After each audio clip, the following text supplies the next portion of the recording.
There are moments in life when the most powerful thing you can do is say nothing at all. It's in those moments when the impulse to defend yourself, explain your intentions, or prove your worth rises up, that choosing silence feels counterintuitive. But silence is not about weakness or retreat. It is a boundary, a line drawn not to shut others out, but to hold yourself in. Silence is how we protect our energy, our peace, and our healing. We live in a world that prizes constant commentary. We're expected to have an opinion, to react quickly, to speak up immediately. In fact, there's almost a pressure to perform our feelings, especially when someone questions our motives, criticizes our path, or tries to paint a version of us that feels unfair. In those moments, silence feels like surrender, like you're letting someone else's narrative go unchallenged. But here's the truth most people won't tell you. Sometimes silence is not the absence of courage. It's the deepest expression of it. Silence becomes sacred when it is intentional. It's not the silence of resentment or fear. It's not the silence of people, pleasing or passive aggressiveness.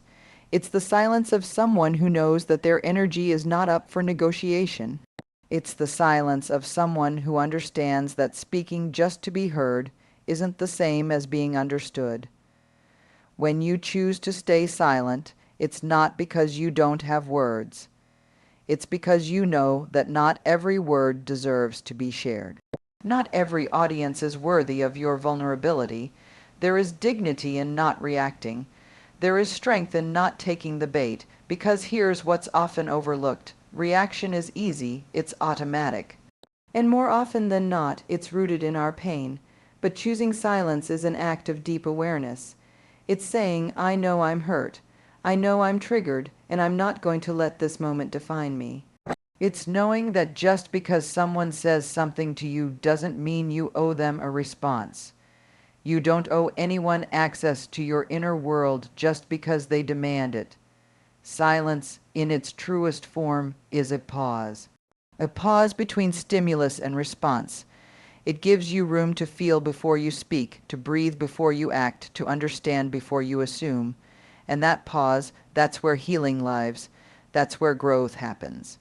Because in the space of silence, we hear the deeper questions we're often too busy to ask. What am I really feeling? Why does this trigger me? What would a response rooted in self-respect look like? Focusing on yourself while staying silent isn't about shutting people out. It's about turning inward long enough to ask, what do I need right now? And often the answer isn't a counterargument, it's peace, it's presence, it's protection. We learn that not every situation needs a comment, not every wound needs to be explained, and not every misunderstanding needs to be cleared up. Sometimes we're allowed to choose ourselves over clarity.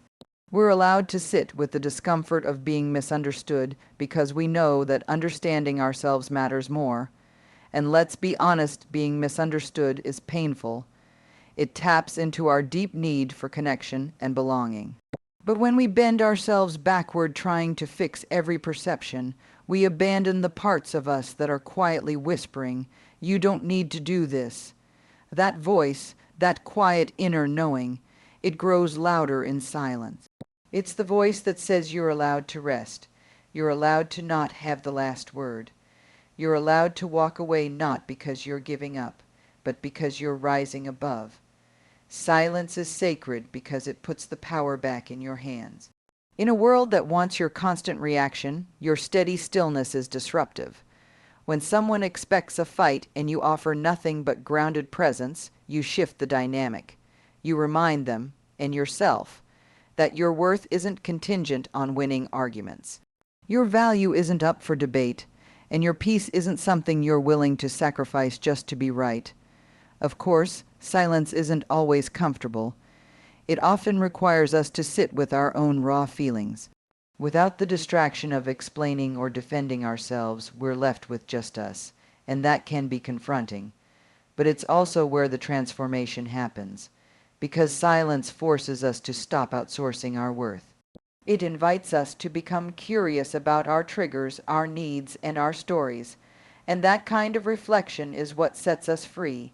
You might lose people when you choose silence, You might be called distant, cold, or uncaring. But that's the cost of boundaries. You don't build a sacred life by being available to everyone all the time. You build it by knowing when to speak, when to rest, and when to walk away. The people who are meant for you will understand your silence. They won't demand your constant availability. They'll respect your boundaries because they live with their own. At the end of the day, your silence speaks. It says, I am choosing not to engage in anything that costs me my peace. It says, I trust myself enough to not react. It says, I'm not available for conversations that pull me out of alignment. And that kind of silence is holy. It's not passive, it's powerful. It's not hiding. It's holding space. And it's not a void, it's a sanctuary. So if you find yourself in a season where silence feels like the only thing that makes sense, honor it, trust it, don't rush to fill it. Let it teach you what words never could. Let it reconnect you with yourself. Let it remind you that the loudest strength is sometimes found in the quietest moment. And know this, you are allowed to take up space quietly. You are allowed to heal privately. You are allowed to be both soft and strong. And sometimes your silence will be the loudest truth you'll ever speak. We live in a world that often rewards the surface. What people can see, what they can measure, what they can praise, that's where most attention goes. External achievement is admired. Success that comes with titles, roles, and applause is celebrated. But the truth is, none of that lasts, and none of it holds meaning if your internal world is falling apart. The real work, the kind that changes lives, the kind that brings peace, the kind that makes you feel whole, is the inner work. And it's the work most people avoid because it's hard, it's quiet, and no one claps for you while you're doing it. Inner work is waking up and choosing to look inward instead of pointing fingers. It's pausing long enough to ask yourself, why do I keep ending up in the same patterns? It's acknowledging your wounds instead of pretending they didn't happen. It's sitting in the discomfort of your own emotions without running away, blaming others, or numbing out. And that takes courage, because it's much easier to stay busy. It's easier to distract yourself with someone else's drama. It's easier to keep fixing others than to sit still and face your own reflection. You can't fake inner work. You can fake confidence, charm, and success, but you can't fake emotional maturity. You can't fake self-awareness. You can't fake healing. Inner work demands honesty, honesty about your pain, your fears, your habits, your expectations. And that level of honesty is rare, not because people are bad or weak, but because it's terrifying to see yourself without the layers, to look at your wounds without judgment, to see where you contributed to your own suffering. That's not easy, but it is powerful, because that's where transformation begins, not with shame, but with clarity. When you commit to doing the inner work, you stop outsourcing your worth. You stop looking to other people to tell you who you are. You begin to understand that your value isn't determined by whether or not people like you. It's not determined by how much you produce. It's not defined by your past mistakes. Your worth is already there, it's intrinsic. But you'll never believe that unless you go deep enough to see what's been covering it up. That's why the inner work matters, because until you heal what's inside, the outside will always feel empty, no matter how good it looks. Inner work is messy. It's not linear. You think you've dealt with something, and then it comes up again in a new form. You think you've forgiven, and then someone triggers the pain again. That doesn't mean you're failing. It means you're human. Healing isn't about never feeling pain again. It's about learning how to hold it with compassion. It's about being able to sit with your sadness, your anger, your fear, and not let it control you. It's about responding with awareness instead of reacting out of old wounds. And sometimes the hardest part of inner work is that it happens in silence. You're growing, but no one sees it. You're shifting your mindset, but no one congratulates you. You're choosing not to argue, not to retaliate, not to repeat a pattern. And it looks like nothing on the outside. But inside, it's everything. It's liberation. It's self-respect. It's the quiet knowing that you are showing up for yourself in ways you never used to, and that kind of growth, that's the foundation for everything else. You can build a beautiful life on the outside, but if the inside is chaotic, it won't last. Inner peace isn't something you find. It's something you create by doing the hard emotional work, by choosing to heal instead of hide, by letting go of what no longer serves you, even when it's familiar, by setting boundaries that protect your energy, even when it means disappointing others, by learning to soothe, to regulate your emotions, to speak to yourself with kindness. That's not soft work, that's soul work. Inner work also means letting go of the version of you that was shaped by survival. Maybe you had to be the strong one. Maybe you learned to perform, to please, to stay small so others wouldn't feel threatened. Maybe you kept quiet to keep the peace. Maybe you became hyper, independent because trusting others didn't feel safe. Those patterns got you through hard times, but they aren't meant to be your home. Inner work is recognizing when something that once protected you is now limiting you. And it takes courage to let it go. It takes grace to forgive yourself for holding onto it for so long. Doing the inner work also changes how you show up in relationships. You stop expecting others to fill your voids. You stop putting people on pedestals. You stop confusing attachment with love. You begin to love from fullness, not desperation, from wholeness, not wounds, and that changes everything. It changes who you choose. It changes what you tolerate. It changes what you bring to the table, because when you've done the inner work, you're not just trying to be loved. You're able to love in return with presence, with clarity, with real vulnerability. And don't mistake inner work for perfection. It's not about becoming flawless. It's about becoming real. You're still going to mess up. You're still going to get triggered. You're still going to say the wrong thing sometimes. But you'll be able to own it. You'll be able to reflect, to repair, to grow. That's the difference. Inner work doesn't make you invincible. It makes you more human. It softens your edges without weakening your boundaries. It deepens your empathy without sacrificing your self-respect. There is no finish line with inner work. It's a lifelong practice, a relationship with yourself that evolves as you do. And just like any relationship, it requires time, attention, and care. You don't have to have all the answers. You don't have to heal everything at once, but you do have to be willing to start, to pause, to ask yourself the uncomfortable questions, to be with yourself in the quiet. That's where the real change begins. So if you're on this path, keep going, even when it feels invisible, even when it feels exhausting, even when you wonder if it's worth it. It is. Because every step you take toward healing yourself ripples out into every part of your life. Into your relationships, your choices, your voice, your future. You are not behind. You are not broken. You are doing sacred work, quietly, bravely, deeply, and that matters more than you'll ever fully know. There's a point in life where you begin to understand that your peace is more valuable than being right, more valuable than proving a point, more valuable than defending yourself in every single disagreement that comes your way. You begin to feel the weight of constant conflict, constant reaction, and you start to ask yourself, what am I really fighting for? Because not every battle is yours to fight. Not every moment of tension deserves your energy. Not every invitation to conflict requires an RSVP. We live in a world that encourages immediate reaction. The faster, the louder, the more public the response, the more it seems validated. We're taught that silence equals weakness, that turning away from a fight means you're backing down or being passive. But there's a deeper strength in discernment. The strength to walk away, to stay grounded, to protect your inner calm when someone or something is trying to pull you into chaos. That's not avoidance, that's wisdom. You can't be available for every argument and still expect to grow.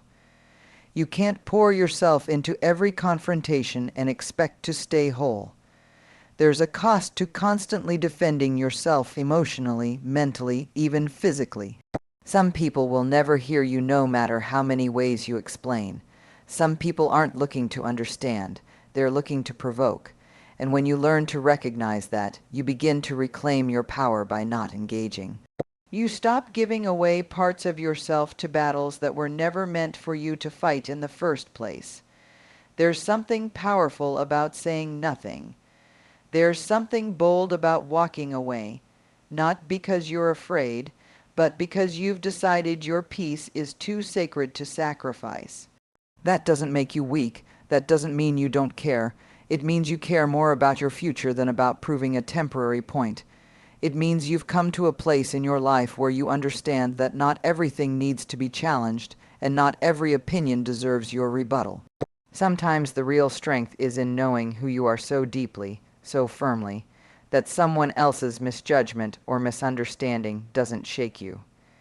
You can acknowledge that they don't see you clearly without needing to correct them. You can let them believe what they need to believe because you're no longer trying to convince anyone of your worth. That's a hard place to get to. It takes time. It takes practice. But when you arrive there, it changes everything. Fighting every battle becomes a habit for some people. If someone doesn't agree with them, they argue. If someone questions them, they get defensive. If someone hurts them, they attack back. But when you're always in battle mode, you never have time to rest. You never have time to heal. You're constantly operating out of fear, out of woundedness, out of ego. And while it might feel like control, it's actually just a reaction to pain that's never been processed. Choosing not to fight doesn't mean you don't have a voice. It means you're using your voice where it counts. It means you're saving your energy for the conversations that matter, for the people who matter, for the moments where you can actually create change. There's no power in shouting into a void. There's no growth in explaining yourself to people who are committed to misunderstanding you. The truth is, not everyone is meant to know your heart, and that's okay. There will be times when walking away feels unfair. There will be moments when you know you could win the argument, when you know you have the better facts, the stronger logic, the more truthful story. But walking away doesn't mean you lost. It means you chose yourself. It means you prioritized your growth, your calm, your future over the fleeting satisfaction of being right. And often that's the hardest decision to make because the ego wants to win. The ego wants validation, but the soul wants peace. The soul wants alignment. The soul wants freedom from drama. Not every battle is meant for you. Some fights are distractions. Some arguments are traps. Some confrontations are just noise trying to pull you off your path. The more grounded you become, the easier it is to see which battles belong to you and which don't. It becomes clear. You can feel it in your body. Tightness when it's not yours, anxiety when you're being pulled into someone else's storm, a deep fatigue when you're carrying more than what's yours to carry. And you learn over time to trust that sense. You learn to pause instead of pounce. You learn to breathe instead of break. You learn that silence doesn't mean surrender. It means self-respect. It means you're not going to be baited. You're not going to fight every time someone demands a reaction. You're not going to engage in every disagreement just because it's loud or public or emotionally charged. You're going to choose your battles with clarity, and that choice, that discernment, is everything. When you stop fighting every battle, you create space, space for healing, space for reflection, space for joy. You realize how much of your life has been spent on unnecessary conflict, on proving yourself, on defending who you are to people who are never truly listening. And when you stop doing that, you come back to yourself. You return to your own energy. You get clearer about what you're here for, what truly matters, and what matters isn't being right all the time. It's being whole. It's being aligned with your values. It's having peace when your head hits the pillow at night. It's knowing that you've grown to a place where you don't need to fight for every piece of respect, every ounce of understanding. You give those things to yourself first, and from that place of inner stability, you decide where your energy goes. You choose what gets your voice. You choose what gets your time. There will always be people who want to draw you into conflict. There will always be situations that try to trigger your old patterns, but you don't have to take the bait. You don't have to fight to prove you've changed. Just be changed. Just live from that place of growth. Let your actions speak. Let your peace speak. Let your silence speak. Because at the end of the day, not every battle is yours to fight. And that's not weakness. That's wisdom. That's maturity. That's power. There comes a time in your life when you realize that constantly looking outside yourself for answers, for approval, for reassurance, is exhausting and unsustainable. You begin to notice the way your energy fractures every time you base your next step on someone else's opinion. You start to feel the cost of always second, guessing your instincts, always asking others what they would do before you trust what you already know deep down. That's when the shift begins. That's when you begin to understand that focusing on yourself isn't selfish, it's sacred. And more than anything, it's how you build self-trust. Self-focus is not about isolation. It's not about cutting the world off or never caring about anyone else. It's about learning how to center yourself in your own life. It's about checking in with your own voice before you reach for someone else's validation. It's about learning how to take responsibility for your growth, your healing, your peace. When you focus on yourself, you begin to build a relationship with the one person who will be with you for the rest of your life. You and that relationship, it determines everything. Because if you don't trust yourself, you'll constantly hand over your power. You'll depend on others to tell you what to think, how to feel, and who to be. You'll keep looking outside of yourself for answers that only your inner life can provide. But when you begin to focus on yourself, you start to reconnect with that internal compass. That small, steady voice that's been drowned out by noise, but never left. That voice knows your truth. It knows what feels right. It knows what you're capable of, and the more you listen to it, the stronger it gets. Focusing on yourself is self. Trust in action because it's a daily decision to believe that your needs matter, that your boundaries matter, that your pace, your timing, your healing, all of it matters. It's choosing to take your own experiences seriously instead of minimizing them or pushing them aside to accommodate others. It's learning to check in with yourself before you offer a yes or a no. It's asking, what do I need in this moment? Instead of, what will make everyone else happy? That kind of focus requires practice. It doesn't happen overnight, especially if you were taught to equate self-focus with selfishness, especially if you grew up putting everyone else's needs first and leaving yourself last. But as you begin to reconnect with yourself, something starts to change. You begin to feel grounded. You start to trust your choices, even if they're uncomfortable. You stop waiting for someone else to confirm that you're doing the right thing. You stop asking for permission to honor your own truth. Self-focus teaches you that peace isn't found in controlling everything around you. It's found in staying anchored no matter what's happening around you. It's the ability to say, I may not know what tomorrow looks like, but I trust myself to face it. That's what self-trust is. It's not the absence of fear or doubt. It's the willingness to move forward even with the fear. It's the belief that you are resourceful, resilient, and equipped for your own life.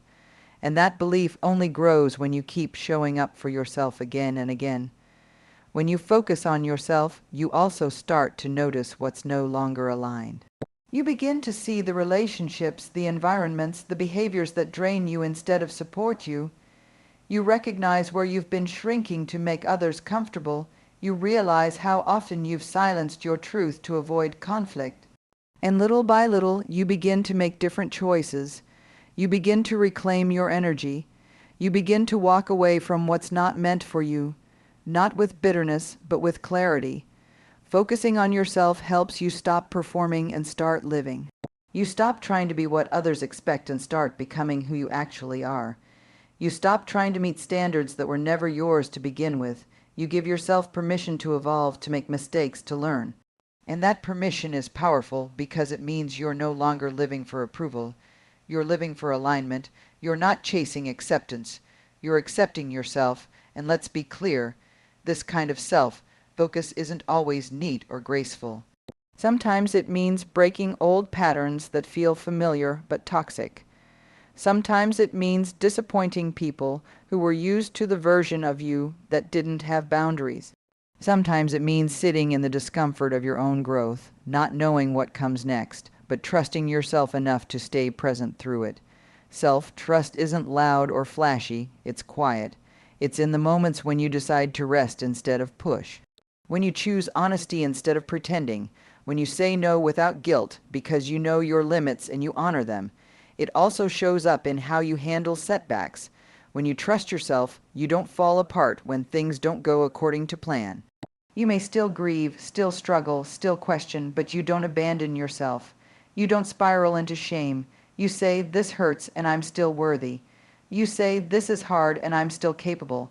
That kind of internal safety is what allows you to move through life with integrity. You don't need everything to be perfect in order to feel okay. You just need to stay connected to yourself. Focusing on yourself means you stop being reactive and start being intentional. You stop making choices from fear or habit and start making them from awareness. You start asking better questions. What do I truly want? What matters to me now? What version of me am I ready to grow into? Those questions don't always have easy answers, but even asking them is an act of self-trust. Because you're saying, "I believe I'm worth knowing. I believe my life is worth exploring."